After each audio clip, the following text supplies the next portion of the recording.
저는 그래도 노동법도 한 62점 정도 나왔었는데 그때 꿀팁은 이건 좀 그런가? 말씀드려도 되나?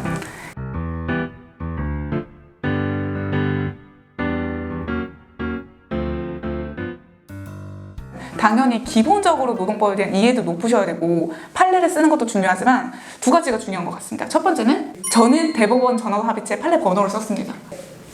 아만지 썼습니다. 진짜로 썼어요? 네. 그거를 실제로 개별법이랑 집단법 하면은 총 다 해서 한 10개? 11개 정도밖에 안 돼요. 그렇기 때문에 그거를 암기해 두셨다가 시험에 그게 나오면 냅다 쓰는 거예요. 그렇게 되면은 아무래도 답안 인상이 좀 되게 열심히 공부했다는 느낌을 줄 수 있는 것 같고요. 두 번째 꿀팁은 사안 해결이라고 해서 실제 이 문제를 적용하는 답을 쓰는데 그때 판례처럼 썼습니다. 판례에 보면은 여기 요거에 적용할 때 적용하면서 이렇게 쭈르륵 쓰는 어투가 있는데요. 그 어투랑 되게 비슷하게 쓰려고 노력했던 것 같아요. 그럼 박노무사님은 인사관리도 되게 점수가 높은 걸로 제가 알고 있는데 인사관리 꿀팁은 뭐가 있을까요? 인사 같은 경우는 67점이 나와가지고 저희가 시험이 60점이 넘으면 합격을 하는 시험인데요. 평균 67점이면 꽤 높은 편이죠. 네, 상당히 높은 점수죠. 네. 그래서 인사노무 관리에 대한 꿀팁을 말씀드리면 저는 모양자를 굉장히 많이 활용해서 썼고 또 그 답안의 프레임에 되게 정성을 많이 들인 케이스입니다. 어느 정도 공부의 수준이 올라갔는데도 점수가 나오지 않는 분들 같은 경우는 제가 봤을 때는 좀 프레임을 예쁘게 잡으시면 글씨를 예쁘게가 아니라 뭐 목차도 되게 깔끔하게 그리고 글씨도 크게 그리고 모양자를 활용해서 그림을 좀 깨끗하게 그리는 게 좀 중요한 것 같습니다. 저랑은 되게 다른 스타일로 답안지를 쓰신 것 같은데 저 같은 경우에는 그렇게 막 깔끔하게 정리해서 쓸 수 있고 그런 스타일은 또 아니라 가지고 많이 못 썼었습니다. 물론 이게 결국은 수험이라는 게 어떤 사람만 붙는 시험은 절대 아니고 당연히 이제 이노무사님처럼 그림 뭐 적게 그리고 글을 좀 많이 쓰는 분도 계시고 저처럼 그림 같은 걸 되게 중요하게 생각해서 모양자 3-4개씩 들고 다니는 그런 스타일도 있는 건데 결과적으로는 그 내실이 가장 중요한 것 같긴 해요. 그죠? 네, 저도 그렇게 생각합니다. 하지만 그래도 그림은 좋은 것 같다. 특히 인사관리. 특히 인사관리는 행정장소법 같은 경우는 이 강사님마다 저희 때도 그랬는데 지금도 그런지 모르겠으나 강사님마다 스타일이 굉장히 달라서 본인한테 맞는 강사님을 찾는 게 굉장히 중요합니다. 강사님마다 약간 표현이라고 해야 되나요? 그런 것도 제가 다르다고 알고 있어가지고 지지하는 학생도 다른 걸로 알고 있습니다. 네, 저는 한 분밖에 안 들어서 모르겠지만 어쨌든 여러분을 들어보신 분들 말에 따르면 그렇다고 합니다. 그래서 이 여러분 걸 듣고 자기한테 맞는 분 걸 찾는 게 가장 중요하고요. 이제 한 분 것만 들었다고 하시지만 저 같은 경우는 저희 메인 강사님 걸 듣고 그리고 다른 강사님들이 낸 문제를 다 받아서 따로 공부를 했었던 것 같습니다. 왜냐면 행정쟁송법은 꼭 안 가르친 부분이 나와요. 우리 강사님이 안 가르쳐준 부분이 나와서 내가 떨어지면 너무 억울하잖아요. 그렇다 보니까 다른 강사님들 것도 저는 다 봤던 것 같아요. 저랑 진짜 다르신 것 같은데 저는 최대한 양을 줄이고 딱 볼 것만 보자 이런 스타일이었어가지고 그러니까 좀 완전 스타일이 다른데 저는 되게 빠른 시간에 모든 걸 다 봐야 된다는 주의여가지고 사실 모든 과목에서 메인 강사님 거 두고 나머지 강사님들 것도 다 봤어요. 제가 양을 줄인다고 하긴 했지만 그래도 그 제가 듣는 강사님 교재는 그래도 털털이 다 봤고 제가 말하는 거는 이제 저는 다른 강사분들 거는 별로 찾아보지 않았다.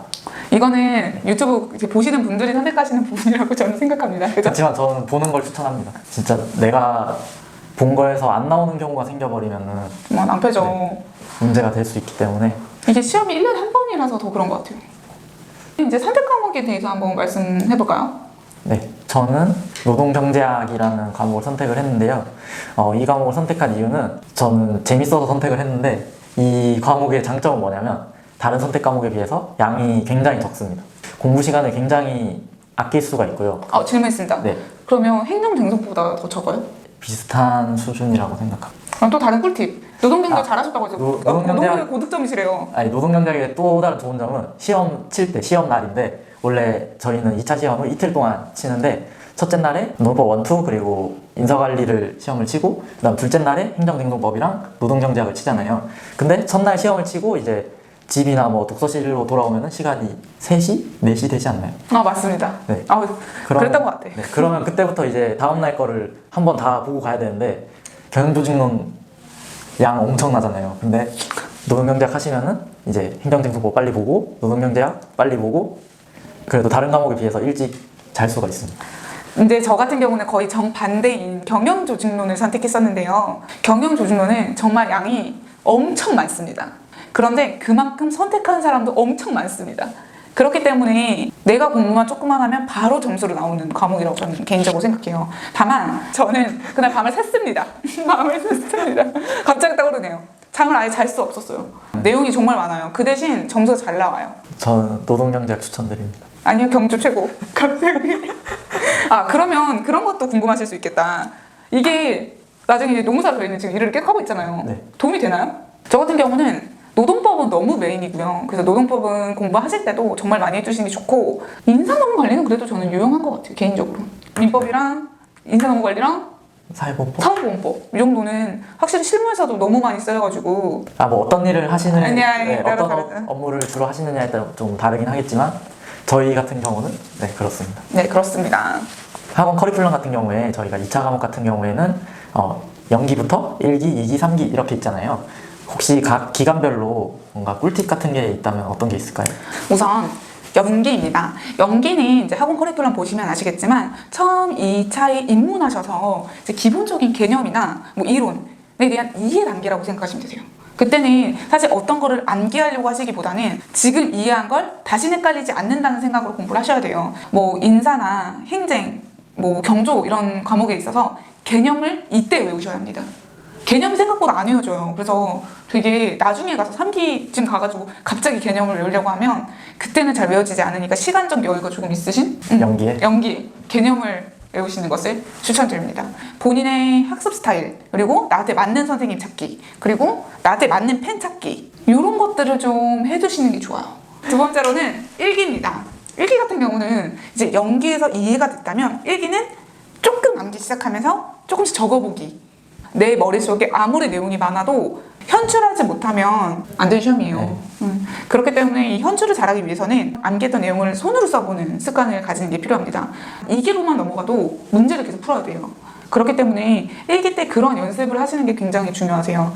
그걸 추천드려요. 모범 답안이나 아니면 작년 문제에 대한 그 답안들 있잖아요. 많이 읽고 따라 써보고 그거를 몸에 체득할 수 있는, 그것도 1기까지 하셔야 돼요. 그러니까 2기 가서 갑자기 옛날 남이 쓴 걸 본다는 건 시간적으로 너무 부족한 것 같아요. 그러면 2기랑 3기 때는 이제 본격적으로 문제를 많이 풀잖아요. 이때 혹시 뭐 체력 관리라든지 뭐 이런 거에 대해서 꿀팁이 있을까요?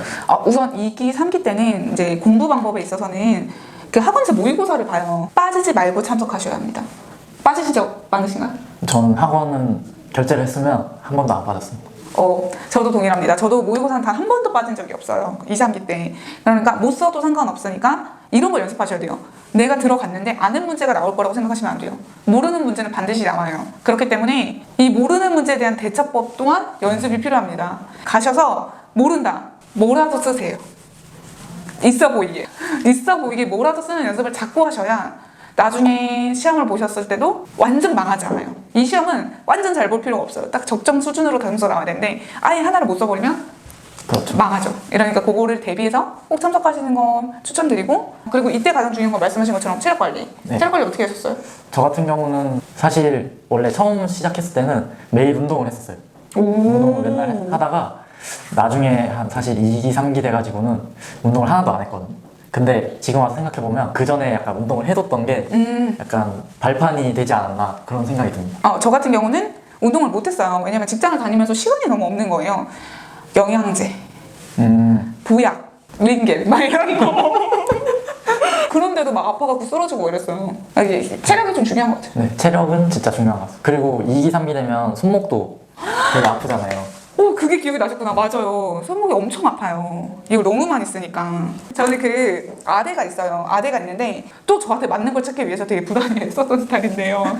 저는 이 아대들이 여기도 잡아주는 것들이 있어요. 이렇게 손 보시면 여기 잡아주는 것도 있는데 그거 별로고요. 딱 여기만 잡아주는 게 좋아요. 요거를 추천드립니다. 오늘 이 수험에 관해서 좀 인형사님이랑 좀 편하게 대화를 해봤는데요. 이게 좀 정확하고 좀 강하게 말씀드리려고 하다 보니까 좀 재수없게 느껴지실 수도, 그렇지 않았나요? 재수없지 않았습니다. 물론 박농사님께서 방출하신 꿀팁들 굉장히 중요하고 좋은 꿀팁들이지만 참고는 많이 하셨으면 좋겠는데 그렇다고 자신이 안 맞는 것까지 억지로 하실 필요는 없다. 네, 저도 그렇게 생각합니다. 본인이 하고자 하는 가는 길이 정확하시다면 굳이 다른 사람의 말을 참고만 하시고 본인을 바꾸시려고 애쓰실 필요는 없을 것 같습니다. 오늘 저희 영상이 조금 도움이 되셨을까요? 도움이 되셨다면 좋아요, 구독, 알림 설정 해주세요. 감사합니다.